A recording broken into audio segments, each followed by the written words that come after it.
Et bonjour les amis, bienvenue sur la chaîne Argent d'Or avec Olivier, j'espère que vous allez bien, c'est un plaisir de vous retrouver.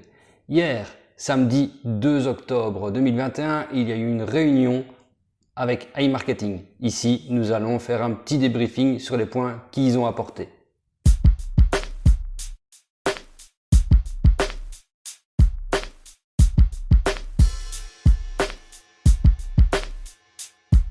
Ah oui, je précise également que iMarketing fonctionne très bien pour le moment, a bien repris après le crash, après le blacklistage également, mais il ne faut pas, comme je l'entends souvent et comme on me le demande, faire des plans sur la planète sur iMarketing ni sur n'importe quelle plateforme. On ne sait pas jusque temps que ça ira. Peut-être que ça durera très longtemps ou pas, personne ne le sait. Donc il ne faut pas quitter son boulot pour iMarketing, comme j'ai déjà entendu par exemple. Et encore moins non plus mettre l'argent que nous avons besoin pour vivre sur iMarketing ou les autres plateformes, c'est exactement la même chose. Il faut rester les pieds sur terre et prendre iMarketing comme un bonus pour vivre, pas un revenu intégral qui sera viable pendant longtemps. J'espère honnêtement que ça sera le cas, mais personne n'a une boule de cristal. Donc voici un résumé de la réunion qui a eu lieu. Ici nous voyons que la réunion a eu 3 parties. La première partie concerne le fait qu'il faut rappeler que l'entreprise est en action constante pour résoudre les problèmes liés à la mise à jour majeure. Donc la mise à jour qu'il y a eu suite au crash du blacklistage en juillet et que certains problèmes nécessitent encore du temps. Donc parmi lesquels, vous voyez, il y a 5 points. Il y a les retraits réalisés du 12 au 17 juillet qui n'ont pas encore été reçus. Donc tout ce qu'ils citent là, ils sont au courant. Il n'est pas nécessaire d'appeler le support iMarketing puisque tous ceux-ci, ils sont déjà au courant et ils travaillent dessus pour résoudre les problèmes. Le deuxième point concerne les comptes des membres inscrits le 16 juillet qui ont encore des soucis d'affichage de la partie statistique.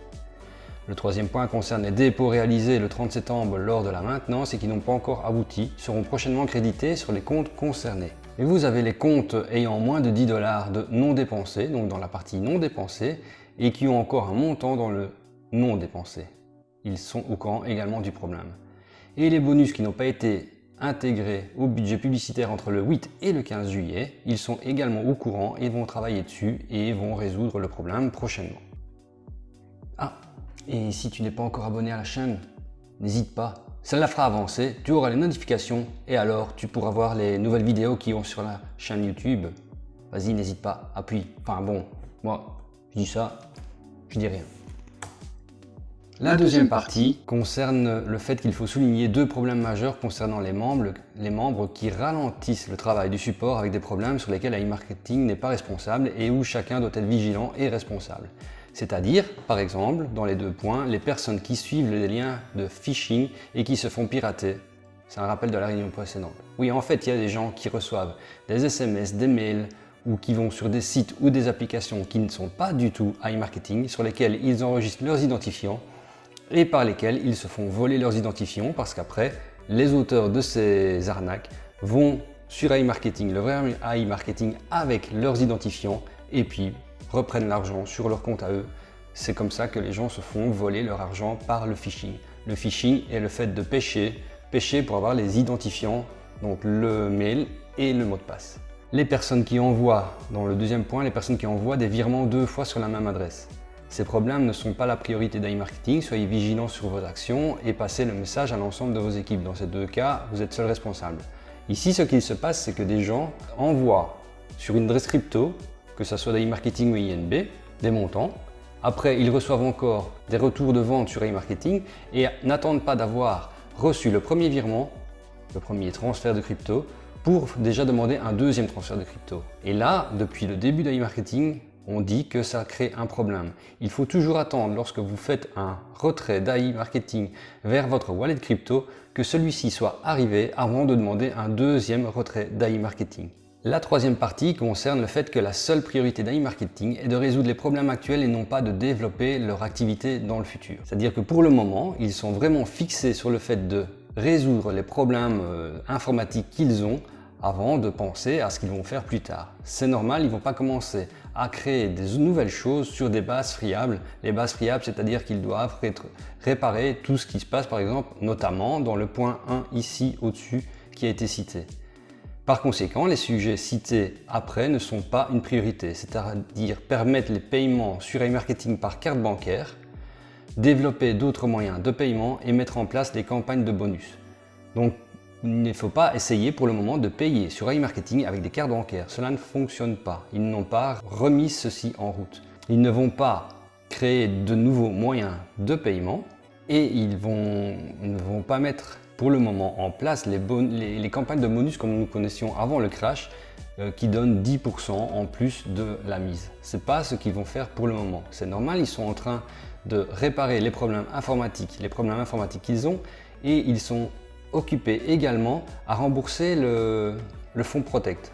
Par le fonds Protect, ils remboursent l'ancien cashback. Pour le moment, c'est l'ancien cashback. Donc vous imaginez bien que ce n'est pas le moment pour eux de donner des pourcents en plus en bonus. Et les deux nouveautés qu'ils ont à souligner, c'est que le USDT TRC20 est maintenant disponible pour pouvoir recharger les robots. Les frais sont faibles. Donc ici, vous pouvez maintenant verser de l'argent sur iMarketing via l'USDT TRC20. Je rappelle que l'USDT TRC20, c'est la chaîne Tron qui n'est disponible que sur Binance. Vous ne trouverez pas ailleurs. Et les frais sont de 1 USDT en général. Et lorsque vous enverrez moins d'argent que prévu lors de vos dépôts, iMarketing validera le montant envoyé. C'est-à-dire si vous dites que vous allez envoyer 100 $, mais que vous n'envoyez que 95, vos 95 $ seront validés également. Ce qui parfois n'était pas le cas avant. Maintenant, ils ont résolu ce problème et cela passera. Concernant le blacklistage, celui-ci est toujours maintenu.